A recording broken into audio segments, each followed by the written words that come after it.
자, 이제 우리 마태복음 강의 272번째 시간입니다. 272번째 시간. 마태 13장 8절, 9절, 그리고 23절.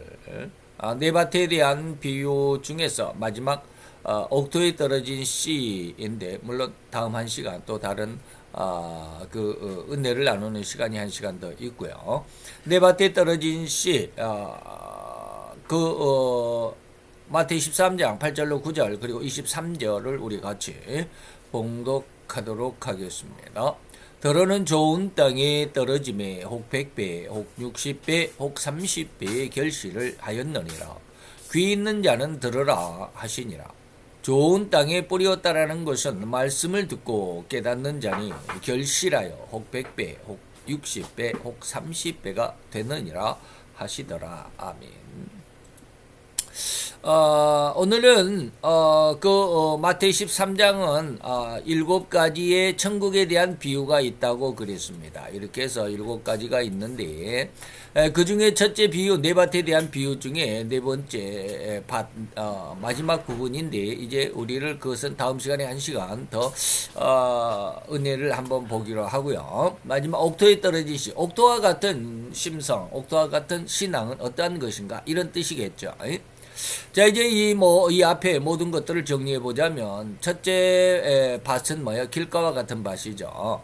이것은 외식하는 사람들, 다시 말해 겉모양으로 그냥 교회 왔다 갔다 하면서 사람들에게 나 자신을 좀 보이려고, 사람들에게 내 가치를 좀 높이려고 하는 그런 외식하는, 겉모양으로만 드러나는 뭐 이런 뜻이겠죠. 둘째, 자갈밭이라고 하는 것인데, 이거는 성실한 사람이다 라고 이렇게 말할 수 있습니다. 그래서 때로는 흙이 있어서 은혜도 있는 것 같기도 하고요. 그렇지만 돌이 그대로 있는 것처럼 돌이 있는 그대로를 나타내는 성실하고 솔직해 보이는 그런 사람과도 같다라고 말할 수도 있겠고, 세 번째, 가시덤불 같은 이러한 심성, 그런 사람들은 굉장히 진리도 인정할 수도 있고요. 그래서 은혜도 꽤 있고 충성하는 사람들이기는 하지만 아직은 욕심이 그 태양과 같은 것들이죠. 욕심이 태양을, 그리고 이 욕심이 태양을 막 가로막기도 하고 비를 가로막는 상황이기도 하고 그런 상태이기 때문에 오히려 은혜 받았던, 그리고 진리를 받았던 그 자기 자신의 마음속에 그늘이 드루어져서 결과적으로는 결실하지 못하는 자기 욕심, 자기 야망, 뭐 이런 것들이죠. 그리고 마지막 네 번째를, 씨를 뿌리는 목적은 옥토에 뿌리기 위한 것이다 라고 하는 것이죠. 하나님은 세상에 씨를 뿌리는 것, 다시 말해 하나님의 말씀을 전가하는 것은 하나님의 백성들을 불러 모으기 위한 하나님의 하나의 의도다라는 것이죠. 그래서 유대의 옥토의 특징은 겉으로 보기에는 지푸라기도 있고 거친 쓰레기 같은 것이 많이 있다. 우리나라의 그런 어떤 모습과, 물론 세계 모든 모습이 다 비슷하기는 하지만 그 예전에 우리가 밭에 대한 이야기를 할 때 한번 말씀을 드렸죠. 우리나라에 한 20여 년쯤 전에 하나의 그 일본의 기무라 타쿠야라고 하는 그 할아버지 그 농부 과수원을, 그 사과 과수원을 하셨던 그분이 뭐 한 7년 8년을 아주 사과 농장을 완전히 망쳤다. 자기 부인의 그 알레르기 때문에 약도 못하고 막 그래가지고 아주 심한 어떤 뭐라 그럴까, 그 상실감, 농장이 잘 안 되니까, 돈도 안 벌리니까 밭을 그대로 묵혀두었던 7년쯤 되는 어느 날 사과가 몇 개가 열려서 그것을 우연찮게 어느 그 호텔 주방장에게 갖다 줬는데, 주방장이 아무런 그 뭐 느낌이나 생각이 없었으니까 그대로 방치해 두었었는데, 그게 뭐 일주일 가고 10일이 가도 이상하게 그 사과가 썩지 않았다라고 하는 것을 발견하고, 그때 이제 그것을 그 주방장이 뉴스에 방송국에 알리게 돼가지고, 그렇게 해서 아주 세계적인 아주 그 인기를 탔었던, 그래서 그 기무라 타쿠야의 과수원의 그 땅, 지질, 뭐 이런 것이죠. 땅에 대한 엄청난 연구가 시작이 되었죠. 근데 그런 모습에서도 보면, 그 아주 그 기름진 옥토라고 그래가지고 다른 땅과 전혀 다른 아주 그냥 멋지게 생기고 아주 우리가 눈으로 보기에도 아주 아름답게 생기고 그러지는 않더라는 것이죠. 겉보기에도 아주 그냥 그 풀이 무성하고 말이죠. 지푸라기도 있고 거친 쓰레기 같은 것도 많이 있는 그런 어떠한 특징이 유대의 특징이다. 온 세상의 모습이 그렇죠. 그래서 겉모양으로 볼 때는 그 사람을 알아볼 수 없다 이 말입니다. 외모를 가지고는 그 사람의 진짜 속내를 알아볼 수 없다. 그런 뜻입니다. 그 세례 요한이나 엘리야의 외모 이런 것들은 절대로 일반적인 사람들의 눈에는 오로지 거짓골이었죠. 아주 그냥 휘황찬란하게 아름다운 옷을 입고 그냥 뭐 엄청난 비단 옷을 입고 고가에 그리고 그냥 뭐 멋진 그런 것들이 아니었다 이 말입니다. 외모는 그렇게 거짓골이었을 뿐입니다. 절대로 저들의 말에 그래서 그들의 외모를 보고 세상 사람들은 세례 요한의 말이나 엘리야의 말을 처음에 귀를 기울일 수도 없는 그래서 그냥 지나가는 스쳐 지나가는 그것도 아무런 느낌이나 귀한 의미조차 가질 수도 없고 귀를 스치고 지나가는 그냥 그 바람결처럼 아무런 의식조차 없이 지나갈 소리라고 그냥 듣는 둥 마는 둥 그런 가치조차 느끼지 못한 그런 상황이었을 뿐이라고 우리가 해석해 볼 수 있죠. 그래서 세례 요한의 외모의 모습은 어떻게 했어요? 겉모양은 약대 털옷을 입었다. 왕궁의 왕처럼 아주 휘황찬란한 아름다운 비단 옷으로 몸을 두른 것도 아니고 말이죠. 금띠를 두른 것도 아니고 말이죠. 그리고 허리에 가죽띠를 띠었고 음식은 메뚜기와 석청이었다라고 하는 것이죠. 이러한 외형적인 모습을 볼 때 세례 요한을 과연 누가 하나님의 진정한 선지자라고 이해할 수 있었겠나 이 말입니다. 엘리야도 역시 마찬가지입니다. 온 이스라엘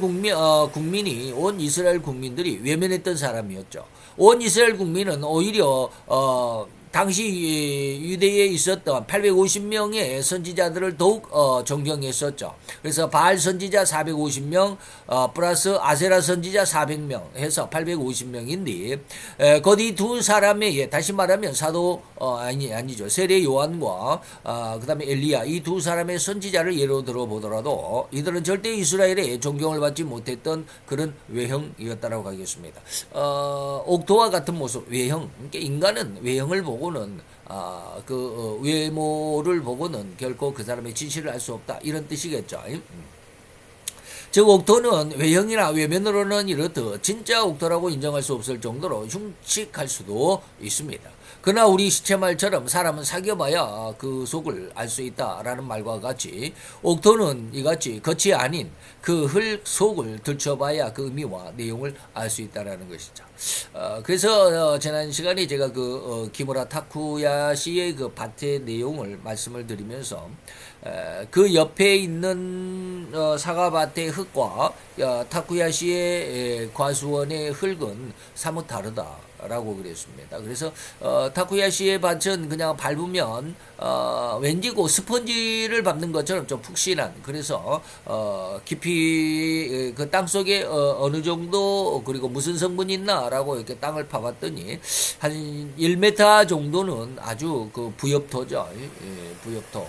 그 걸음기가 아주 풍성하게 있어서 나무가 뿌리가 잘 자라갈 수 있는 그러한 아주 좋은 여건이 갖춰져 있었더라 이 말입니다. 그래서 바로 이와 같이 흙 속을 들춰봐야 얼마나 그 땅이 아름답고 비옥한지 알 수 있는 것처럼 그 사람의 진실을 알려면 그 사람의 속내 마음을 알아볼 수 있어야 되는데 인간은 그 마음을 어떻게 합니까? 그러니까 그 사람의 언행을 보고 안다 이런 뜻입니다.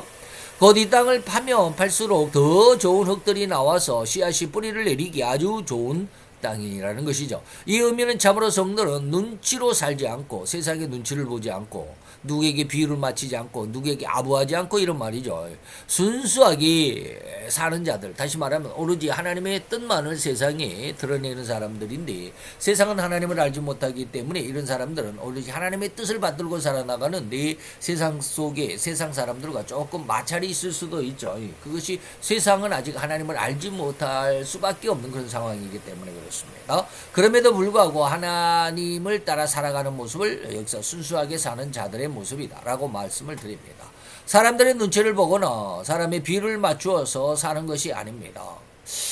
오늘날 지금 이제 한 2개월도 안 남았죠. 60일도 안 남았을 텐데 한 60일 정도 남았겠죠. 22대 국회의원 선거가 있는데 지금 난리법석이죠. 눈치 보느라고 말이죠. 서로 당대표 눈치를 보느라고 저 민땡당은 이땡명 대표의 눈치 보느라고 아주 그냥 할 말도 제대로 못하고 말이죠. 완전히 옛날 프랑스를 발칵 뒤집어 놨던 루이 16세 있었죠. 루이 16세 완전히 독재 지미국 국가다 해가지고 그 사람이 한 말은 모두가 다 법이고 모두가 다 나라의 통치 기반이 되었던 이런 것 같은 그러한 일들이 이번에 일어났었죠. 이땡명 씨 말 한마디에 우리나라의 선거 제도가 완전히 뒤죽박죽 되어버리는 참 안타까운 이러한 일인데 지금 세상이 그러고 있습니다. 그래서 그럼에도 불구하고 그 전에는 그냥 난리법석이었죠. 절대로 그래서는 안 된다. 이러한 선거 제도를 그대로 수행해서는 안 된다라고 난리법석을 피웠던 사람들도 지금은 딱 입을 닫아버리잖아요. 왜? 그 지역이 공천을 받아야 당선될 것 같거든요. 그러니까 아주 그냥 찍소리도 못하고 있습니다. 이게 바로 뭐예요? 사람들이 눈치를 보거나 비율을 맞춰 사는 그런 모습들이죠. 제가 늘 말하는 히브리서 2장 15절인가요? 10절인지 15절인지 일생에 종노릇하는 자들의 모습이죠. 순리대로 살아가기에 어찌 보면 사람들이 비율을 맞추는 것이 아니고 오직 순리대로 살아가기 때문에 어찌 보면 그의 언행이 당시 시대와 사상에 어울리지도 않고 부정직해 보일 수도 있습니다. 그 당시에 일치해 보이지도 않을 수도 있습니다. 그러니까 하나님의 말씀, 하나님의 뜻대로 살아가다 보면 세상이 원하는 말을 하지 못하기도 하지만 할 수도 없죠.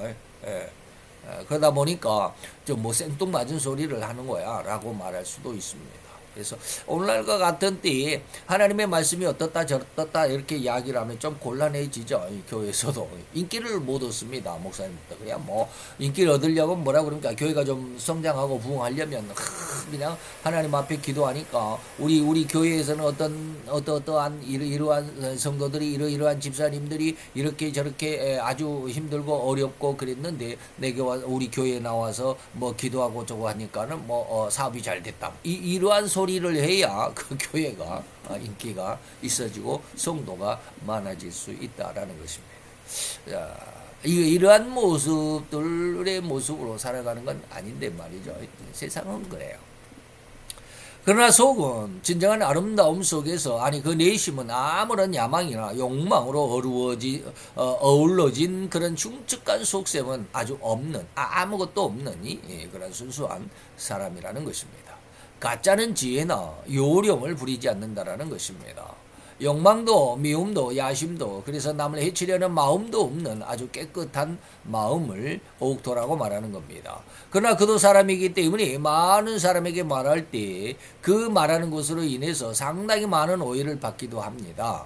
때로는 미치광이라고 취급받기도 하죠. 저런 소리를 다 해요. 때로는 그런 사람들이 자기 나름의 수준으로 다시 말하면 그 말을 듣는 일반 사람들이 자기의 수준으로 이러한 순수한 다시 말하면 옥도와 같은 사람들의 마음을 받아주질 못하잖아요. 이해를 못하잖아요. 그렇기 때문에 자기만의 판단으로 자칫 옳은 것을 보지 못하는 경우도 종종 있습니다. 그래서 진짜로 못 알아본다 이 말입니다. 계시록 2장 24절에 보니까 진짜를 못 알아보는 두아디라 교회의 상황이 있습니다. 하나님의 교훈을 받지 아니하고 소위 사단의 깊은 것을 알지 못하고요. 사단의 흉악한 괴계를 알지 못하고 오히려 오히려가 아니라 오로지 세상의 육신적인 세속적인 그리고 야망과 욕심 이것들로만 살아가는 것이죠. 곧 너무나도 순진하고 옥토와 같은 사람들은 깨끗해서 자기 욕심이나 야망이 없는 그래서 한편으로는 깨끗하라고는 할 수 있겠지만 영의 깊은 것이나 영의 먼 곳까지를 아직 내다볼 수 없는 능력이 아니기 때문에 다시 말하면 여기서는 이제 조금 옥토이기는 하지만 뭐라고 그러냐면 제가 지금 조금 더 이제 이거 분리 뭐라 그럴까 구분을 하고자 하는 그런 의도가 있었습니다. 자, 영적인 것은 이 순수한 옥토의 모습이지만 아직은 영적인 깊이는 아직은 없는 상황일 수도 있다. 그런 부분이 있다라는 것입니다. 그렇기 때문에 아직은 영의 먼 것까지를 내다볼 수 있는 능력이 아니기 때문에 그가 알고 있는 그 순수한 마음으로만 모든 것을 해석하다 보니까 이런 안타까운 상황을 연출하기 십상인 그런 상황도 없지 않아 있습니다. 그래서 영적인 상황 속에서도 영이 깊은 곳에 있는 사람이 있는가 하면 조금 아직은 영의 어떤 수준이 낮은 이런 경우가 없지 않아 있다. 이것까지 좀 이런 것은 말을 안 했어야 되는데 이거 왜 써요? 이거 하면 더 어려워지겠죠. 헷갈리게 되죠. 어쨌든지 지나가 봅시다. 마치 더러운 집을 아주 깨끗하고 말끔하게 청소한 집과 같은 상태인데 아직 그 집에 새로운 주인이 없는 것과 같은 그런 상황으로 비유하더라도 절대 틀리지 않을 것만 같습니다. 그래서 누가복음 11장 24절 26절 그 집에 더러운 귀신이 사람에게 나갔다. 이것은 뭡니까? 그 집이 어떻게 됐다? 깨끗해졌다 이 말이죠. 그래서 내가 내 집으로 돌아가리라 하고 그 귀신이 다시 집에 와 보니까 그 집이 소재되고 수리되었 깨끗이 청소되고 이게 소재라는 말이 옛날 말이죠. 청소되었다. 오늘날로 우리가 쉽게 말하면 청소가 되고 수리가 말끔히 인테리어가 다시 리모델링이 잘 되어 있었다 이 말이죠. 다시 말하면 성도가 회개를 하고 은혜를 얻었지만 하나님의 말씀으로 자기 자신을 다시 채워 넣지 않으면 하나님께로부터 받은 은혜를 잃어버릴 수도 있다라는 거예요. 그러니까 마귀가 이것을 빼앗아갈 수도 있다라는 겁니다. 소재되고 수리되었다라고 하는 것은 회개하고 하나님의 은혜를 받았다라는 겁니다. 그 상태 그대로가 있어서는 안 됩니다. 그 소재되고 수리된 그 상황의 집에 주인이 들어 앉아야 됩니다. 그 주인을 우리가 잘 모셔야 되죠. 바로 예수로 말미암아 이런 뜻입니다. 이렇게 순수한 마음에는 절대로 새로운 주인을 드려야만 합니다. 그 성경 말씀을 더욱 많이 읽어야 하고 그 성경 말씀을 더욱 많이 공부하고 진리의 깊은 곳까지라도 인도함을 받는 그러한 진리의 성도로 성장해야만 한다는 것입니다. 그래서 진리의 성령이 오시면 그가 너를 모든 진리 가운데로 인도해 가신다. 이 은혜까지 있어야 합니다. 이것이 바로 옥토를 비유한 사람들입니다.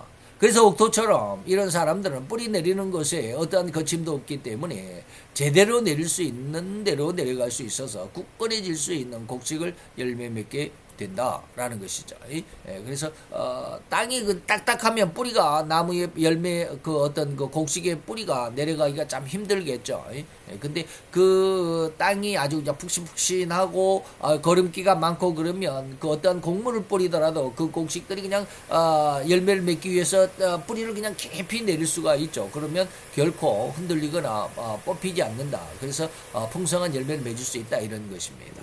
이게 바로 이제 우리의 영적인 상태, 우리 성도들이 우리의 마음의 상태가 그런 옥토와 같이 되어야 된다. 하나님의 말씀을 쫙쫙 빨아들일 수 있는, 다시 말하면 하나님의 말씀을 알아들을 수 있는 그런 심성이 되어야 돼요. 이게 훈련이 돼야 되죠. 하나님의 말씀을 빨아들일 수 있는 심성이다라고 말씀을 드리는 것은 뭐냐면 그 심성이 하나님의 말씀으로 훈련되어 있어야 알아듣잖아요. 전혀 교회를 다녀보지도 그리고 또 성경에 대해서 들어보지도 못한 사람들에게 처음 가가지고 하나님의 말씀이 이렇다 저랬다 이렇게 제가 지금 설교하듯이 옥토가 어쩌고 저쩌고 해봐야 전혀 못 알아듣는단 말이에요. 예수가 누군지도 모르는데 다시 말하면 하나님의 말씀을 받아들이는 옥토가 되기 위해서는 뭐요? 훈련을 많이 받아야 됩니다. 그래서 성경 말씀으로 이 말이죠. 그래서 더욱 많은 성경 말씀을 더욱 많이 공부하고 진리의 깊은 곳으로 인도함을 받는 그러한 은혜를 많이 훈련을 시켜야 돼요. 그래서 성경을 많이 들어봐야 또 설교를 들을 때 그 말씀을 쉽게 이해할 수 있습니다. 성경을 전혀 읽어보지도 들어보지도 않는 사람들이 설교 시간에 그게 뭔 말인가 하고 그냥 멍하게 듣는 둥 마는 둥 그냥 귀 밖으로 스쳐 지나가는 바람결에 불과합니다. 성경을 많이 읽어본 사람은 앞에 목사님께서 설교하면 그 말이 뭔 말인지를 이해를 합니다. 그 말을 분별이 되어집니다.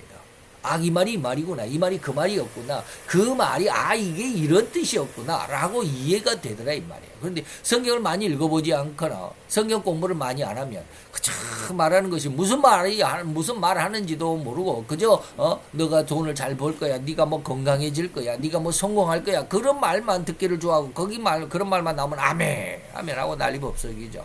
그래서는 안 된다, 이 말. 그거는 옥토가 되어질 수 없죠. 예. 자, 이는 마음과 말과 행동으로 지은 죄를 완전히 회개를 이루어서 청정무오한 사람, 그런 심성이라고 말할 수 있습니다. 청정, 깨끗하고 푸를 청자 고요정자인가요 이게? 예, 예. 그 다음에 오류가 없는 이 말이죠.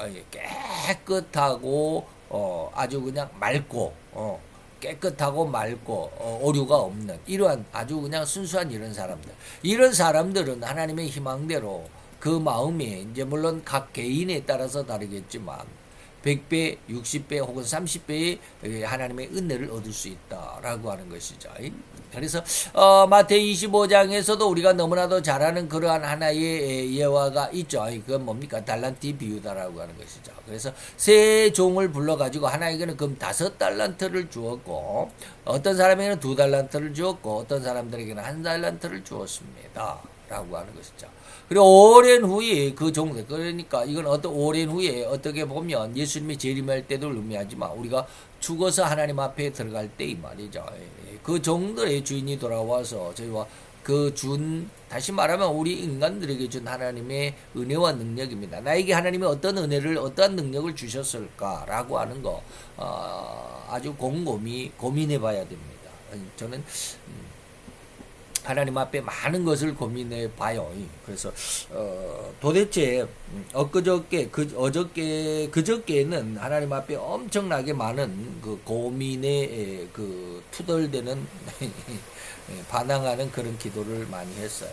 하나님이 이렇게 어떻게 합니까? 이렇게 살다가 말겠습니까? 그런 투로 많이 기도를 했습니다. 그랬더니 갑자기 하나님이 요셉을 봐라. 근데 요셉이 하나님 앞에 얼마나 고생했습니까? 하나님께서 약속을 줬잖아요. 뭐 12별과 해와 달과 10개 별 뭐 어쩌고 저쩌고 뭐 12단위 어쩌고 저쩌고 뭐 이런 거 꿈을 주고 그러나 하나님의 은혜, 약속, 비전을 주었지만 곧바로 이루어진 게 아니죠. 오히려 그런 꿈으로 인해서 형들에게 시기를 받아가지고 구덩이에 던져지는가 하면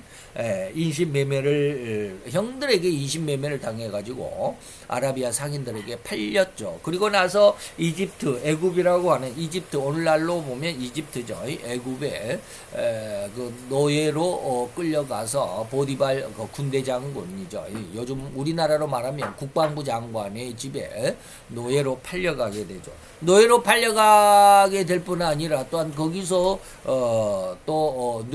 보디발의 아내 누명을 써가지고 또 죄수로 또 감옥에 갇히고 말이죠. 참, 하나님이 갑자기 하나님 나 이렇게 살다가 말겠습니까? 하나님 주신 비전도 있는데 왜 이렇게 안 됩니까? 왜 하지도 못하는 이런 삶을 살아야 됩니까? 하고 굉장히 아주 마음이 너무 많이 상했습니다. 왜 그렇게 마음이 상했는지 몰라요. 요즘 한 3, 4일 정도 엄청나게 마음이 아주 그렇게 많이 상해 있었습니다. 그래서 하나님 앞에 막 투덜거렸죠. 투덜거리면서 하나님 앞에 기도하는데 갑자기 요셉을 봐라. 요셉이 얼마나 기다렸냐. 그래서 제가 또 그랬어요. 요셉은 나이라도 젊잖아요. 나이라도 젊으니까 앞에 기다릴 수 있는 시간이 많잖아요. 나는 이제 60이 넘었어요. 몸도 건강치 않아요, 하나님. 정말 답답했어요. 그런데 하나님이 또 그러세요. 모세는 어떠냐? 모세는 어떠냐? 나이 80이야. 나이 80살 때 하나님이 40살 때 쫓겨나가지고 애굽의 왕궁에서 쫓겨나가지고 40년 동안 목동 생활을 하다가 80살 때 하나님의 부르심을 받아서 120살 때 가나안 땅을 쳐다보기만 하고 들어가지를 못하고 죽었잖아요. 모세는 어떠냐? 80살 때 내가 불렀지 않냐? 너무 답답해요. 하나님 앞에 뭐 어떻게 다른 사람들은 어떻게 사는지는 모르겠어요. 그저 그냥 하루 일상을 그냥 그대로 사는지, 물론 자기 어떤 목표나 자기 어떤 삶의 어떤 의지가 있는지는 모르겠어요. 그러나 저는 나이가 벌써 이제 60 중반이고, 또 그렇다고 그래서 몸이 건강한 것도 아니고, 이제 뭐 병이 벌써 우리나라 사람들의 사망률 1위, 2위를 벌써 지내고 말이죠. 그러면서 요즘에 제 기력이 그렇게 좋지 않다라는 것을 많이 느껴요. 예전에는 그냥 막 자전거도 타고 출근하고 퇴근하고 해도 아무렇지도 않았는데, 지난번에 한번 일주일간, 작년인가요? 일주일간 한번 자전거를 타고 출퇴근했는데 엄청 힘들더라고요. 자전거가 이게 일반 자전거도 아니고 전기 자전거라서 별로 힘들지도 않는데 너무 힘들더라고요. 그래서 내가 많이 기력이 빠지기는 했다라는 그런 생각을 하는데, 어제도 10시간 동안 임실에 있는 아버지 산소에 갔다 오는데 너무 힘들더라고요. 옛날에는 이런 걸 느끼지를 못했어요. 느끼질 않았어요. 10시간 뭐 그렇게 차를 운전을 해도 뭐 쌩쌩했는데 어제는 너무 힘들더라고요. 이런 걸 생각하면서 하나님 앞에 너무 많이 하소연을 합니다. 그래서 그렇게 기도를 하면서 저는 제 자신 속에서 이렇게 어떤 그 비전을 가지고 마음속에 어떤 모습을 가지고 세상 사람들이 다 이렇게 살아가나? 라는 그런 어떤 의구심이 생기게 돼요. 이게 뭐냐면 그 사람이 무엇을 받았느냐라고 하는 거예요. 5달란트를 받았나? 2달란트를 받았나? 아니면 1달란트를 받았나? 자기 자신의 모습이 하나님 앞에 무엇인가를 고민해 가면서 살아갈 수 있는 그런 모습들이 필요한데, 다른 사람들은 어떤지 모르겠어요. 저는 참 답답해요. 나에게 하나님이 어떠한 달란트를 주셨는지는 잘 모르겠지만, 그렇다고 해서 하나님이 그저 그냥 일상대로 살다가 그저 기력 있는 시간까지 직장 다니면서 돈 벌다가 그냥 그렇게 살다가 또 평생을 살았구나라고 죽으면 되겠지라고 그렇게 생각하진 않아요. 저는 뭔가를 하고 싶어요. 근데 안 돼요. 할 수도 없어요. 그렇기 때문에 답답하고 하나님 앞에 늘 하소연하고 투덜거리고 기도하기를 하는데, 아직은 하나님이 뭘 어떻게 확실하게 주신 것은 없지만, 참 그래서 좀 어떻게 보면 좀 답답하기는 하는 그런 모습이에요. 그래서 달란트 비유를 하다가 보니까 좀 그렇네요. 자, 사람은 다들 그래야만 합니다. 즉 자기가 생명으로 태어난 어떠한 의미, 곧 자기가 일생을 어떤 사명을 깨달아야만 한다는 말입니다. 그런데 부모님에 의해서 수동적으로 태어나는 인간이 어찌 자기가 이 세상에서 무엇을 할 수 있는 사람인지를 어떻게 알겠는가 이 말이죠. 그 당사자를 태어나게 한 부모들도 그 사람이 무엇으로 살아가기를 원하는 것 전혀 알 수가 없는데, 마치 내가 너를 이 나라의 대통령으로 나왔다라고 한다면 과연 그 사람이 진짜 대통령이 될지, 유치원 교사가 될지, 회사원이 될지, 자영업자가 될지 어떻게 알겠는가 이 말이죠. 그 부모조차 전혀 알지 못하는 이런 의미를 여러분들에게 지금 말씀드리는 겁니다. 그런데 이렇듯 세상에 태어난 그 한 존재가, 그 인간이 자기 태어난 가치, 자기가 태어난 사명을 알려면 진실로 하나님께 간절함이 있어야만 하는 것입니다. 반드시 하나님은 그에게 맡겨준 사명이 무엇인가를 알려주신다라는 겁니다. 이걸 절대로 우리는 믿고 이걸 구해야만 합니다. 그래서 내가 왜 세상에 태어났는지, 쉽게 말하면 내 사명이 무엇인지를 하나님 앞에 확실한 은혜를 받아야 됩니다. 나는 아무리 기도해도 하나님의 말씀을 들을 수가 없더라 라고 아예 포기하는 심성으로 나아가서는 아가 아니라 아니죠. 안 된다라는 의미입니다. 그래서 하나님 앞에 야고보서 1장 5절에 보니까 누구든지 너희가 뭔가를 알지 못하거든 말이야. 지혜가 부족하거든. 모든 사람에게 뭐한다? 후히 주시고 꾸짖지 아니하신다. 후히 주시고 꾸짖지 아니하시는 하나님께 구하라. 그리하면 응답은 반드시 있다라는 것이죠. 절대로 신자는 주님이 약속하신 이 말씀을 믿을 수 있어야만 합니다. 그리고 믿어야만 합니다. 더욱 이 약속을 믿는 믿음으로 더욱 간절하게 그 하나님의 진리를 알 수 있는 지혜를 구하도록 하시기를 강력하게 축원해 드리는 바입니다. 이처럼 예수님은 11장 끝에서 안식으로 인도하시는, 우리가 지금 13장이죠. 11장에서는 안식으로 인도하시는, 그래서 12장에서는 그 안식을 책임지는 안식의 왕으로 인도해 가시고 계시건만, 그러나 아무나 그 안식으로 들어오는 것이 아니라 이렇게 옥토와 같은 마음과 말과 행동의 사람들만이 들어올 수 있다고 의미하고 있는 것입니다. 길가와 자갈밭 그리고 가시덤불과 같은 이러한 심성, 그러한 믿음은 하나님의 안식에 들어올 수 없다라고 말하는 겁니다. 마태오 5장 3장 앞에서 우리가 배웠지만 심령이 가난한 자와 같은, 그래서 회개를 한 자만이 천국에 들어갈 수 있다는 것입니다. 하나님께서 수없이 많은 사람을 불렀습니다. 초청을 했습니다. 초청에 응해서 많은 사람이 잔치집에 모여들었습니다. 근데 잔치집에 모여든 것만이 문제가 아니고 거기에 그 주인이 구별을 하더라는 거예요. 예. 예복을 입지 않은 자는 다시 다 밖으로 내쫓는다 이 말입니다. 예. 그래서 초청, 다시 말하면 하나님께서 우리가 2024년 신년 예배를, 감사 예배를 드리면서 로마서 7장과 8장을 간단하게 몇 가지만을 여러분들에게 소개해 드린 적이 있습니다. 그때 네 부분이다. 네 단계, 성화의 네 단계다 이렇게 말하면서 마태복음에는 10년 가난이 맨 먼저 나오죠. 그 다음에 애통이 나오죠. 10년 가난과 애통이 구원의 아주 귀한 은혜의 중심인데, 로마서는 그 10년간은 이전의 상태가 하나가 있고 애통의 상태 이후의 상태가 하나 있어서 네 단계다라고 이렇게 말씀을 드린 적이 있습니다. 그때 10년간은 이전의 단계, 다시 말하면 누구나 다 교회에 들어온 상태, 초청함을 받은 상태, 그 상태는 아직 구원받지 못한 상태다라고 말씀드린 적이 있습니다. 그래서 제가 굉장히 부담을 느끼면서 이런 말씀을 드린다라고 분명하게 말씀을 드렸습니다. 바로 그게 뭐냐면 이겁니다. 심령이 가난한 자와 같은, 그래서 회개한 자만이 이 말이에요. 회개한 자만 구원을 받습니다. 초청을 받은 사람이 다 구원받는 게 아닙니다. 초청받아서 회개를 해야만, 초청받았지만 예복을 입어야 된다 이 말입니다. 회개를 해야 된다 이런 뜻입니다.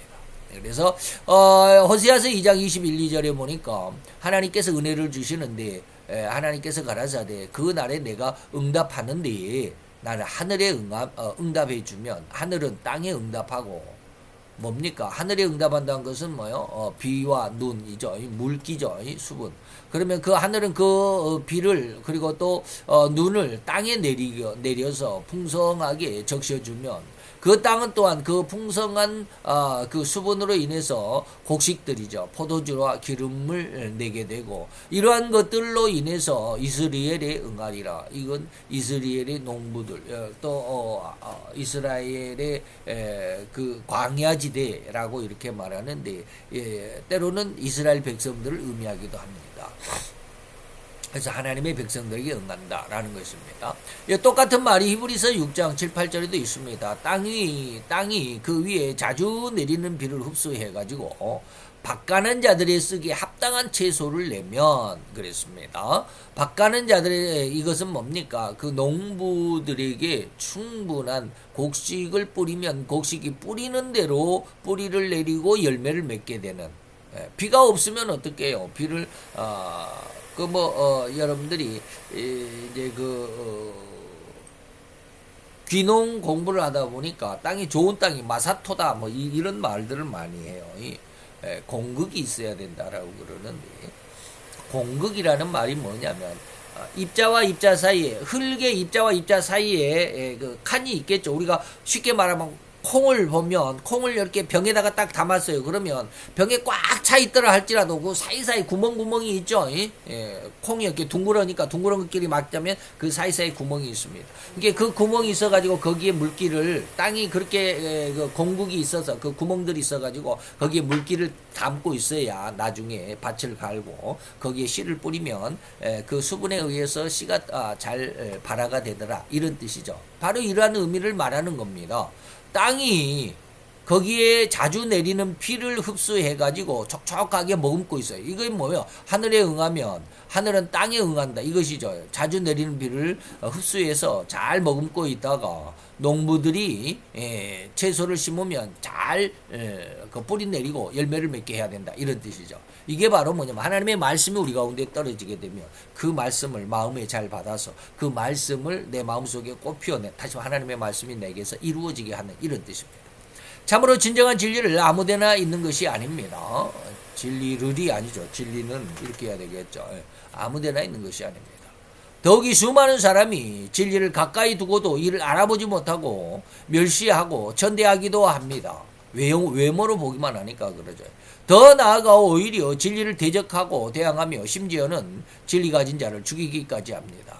구약시대 온 백성의 전망의 대상이었던 대제사장 그리고 그 휘하에 수없이 많은 제사장들과 성경 박사라고 자부했던 율법사들이나 서기관들이 있었지만 유도 요한복음 3장 사내들인 공의의 회원이었던 니고데모만이 예수님을 알아보았을 뿐이지 않겠는가 이 말이죠. 그래서 요한복음 3장 1절 2절에 보니까 바리새인 중에 니고데모라고 하는 사람이 있는데 이 사람의 신원이 뭐요?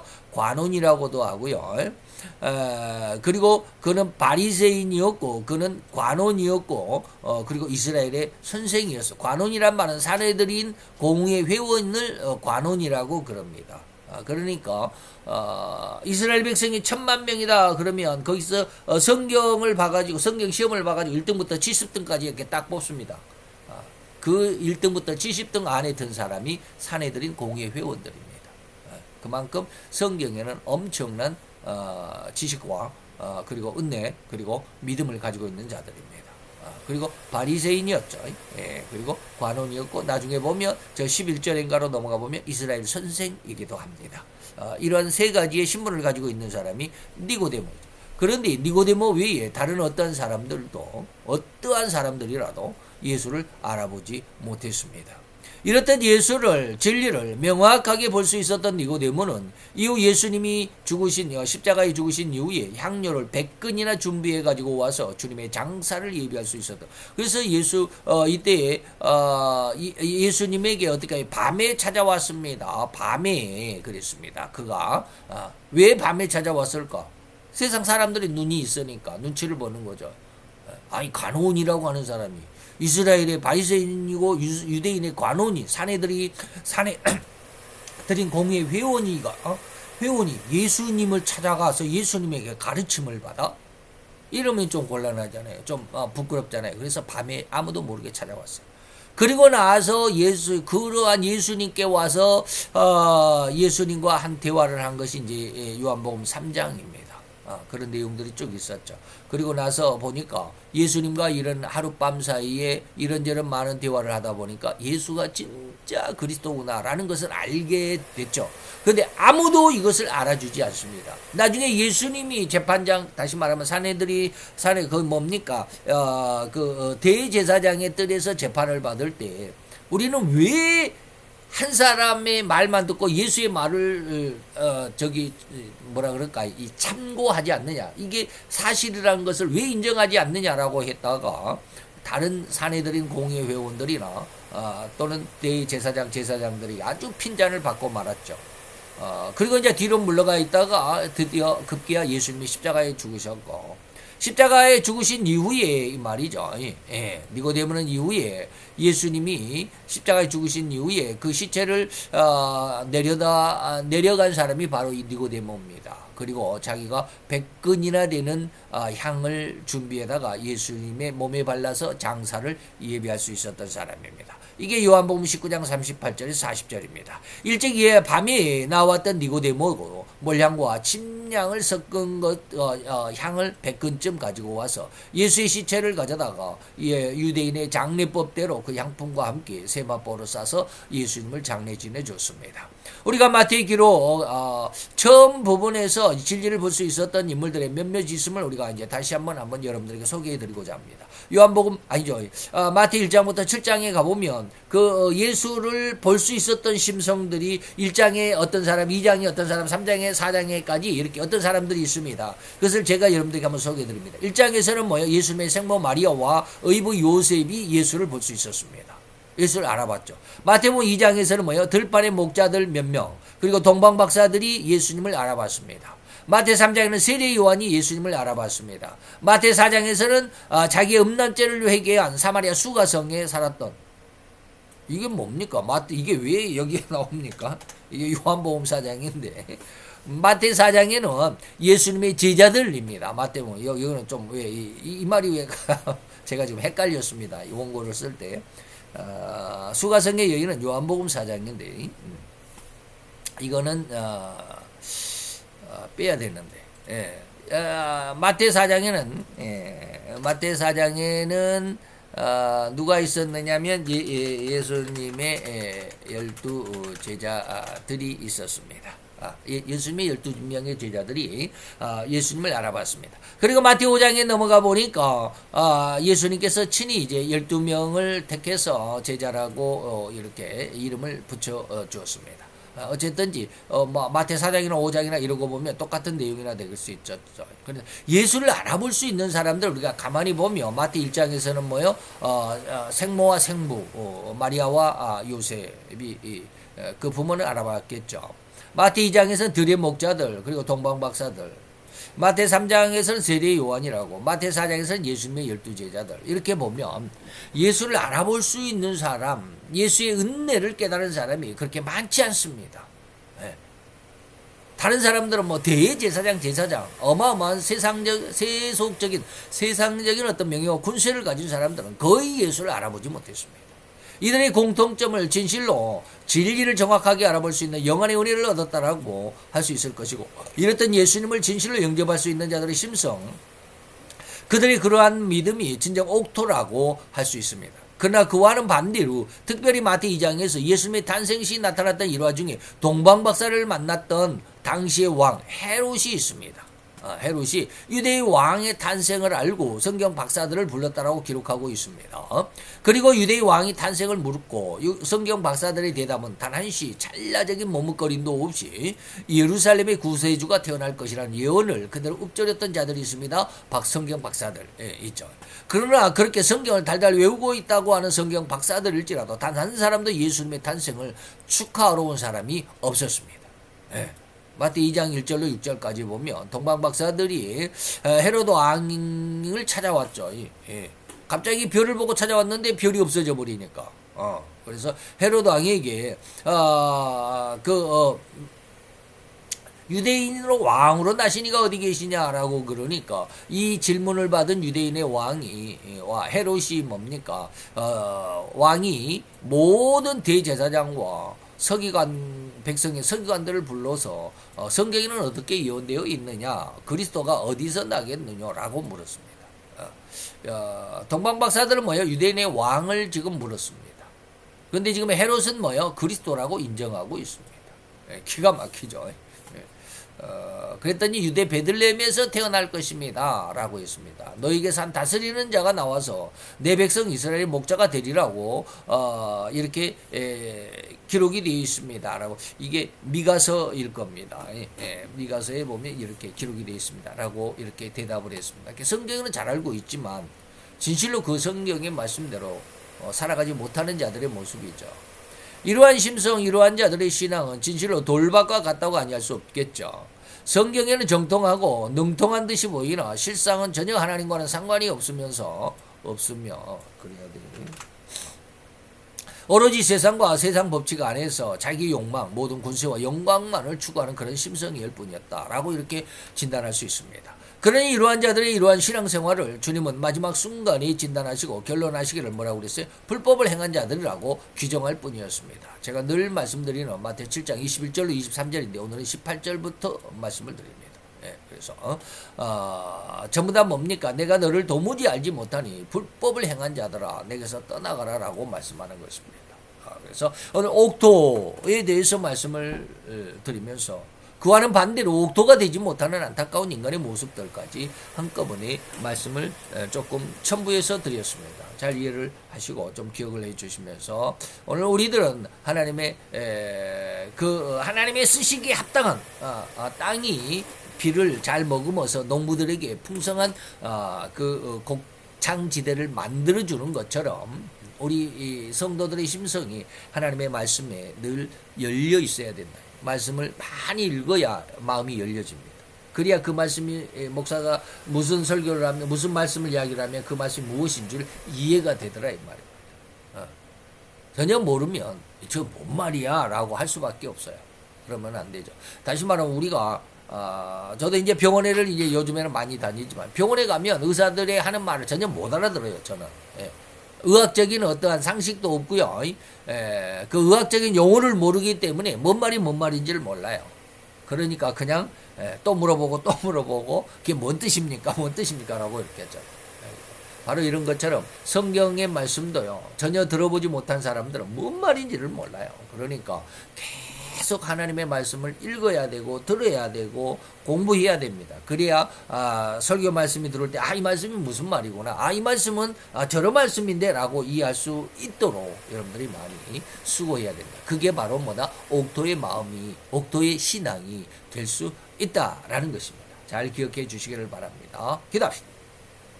할렐루야. 주님, 주의 귀한 은혜와 은총을 감사드리나이다. 주의 영광 앞에서 오늘 이 시간 아버지 마태오 13장 천국장 천국의 비유를 들으면서 그 첫째 옥토에 대한 아름다운 아버님의 신앙의 모습을 한번 살펴보았나이다. 주의 영광을 더 아름답게 받아들일 수 있고 세상의 열매로 나타나 받을 수 있는 하나님이 선히 온전히 그리고 기뻐하실 만큼 아름다운 신앙으로 성장해 갈 수 있는 진정한 옥토의 신앙 심성으로 성장하는 주님의 귀한 아들과 딸들이 되게 하여 주옵소서. 늘 말씀을 듣게 하시고 읽게 하시고 공부하게 하시고 그 말씀 속에서 성장하는 귀한 주님의 아들과 딸들 하나님의 백성들로 잘 성장고 잘 양육고 아버지 하나님 앞에 영광을 돌려드릴 수 있는 귀한 성도들로 자라갈 수 있도록 주님 역사해 주옵소서. 예수 그리스도의 이름으로 감사와 기도드려 싸움나이다.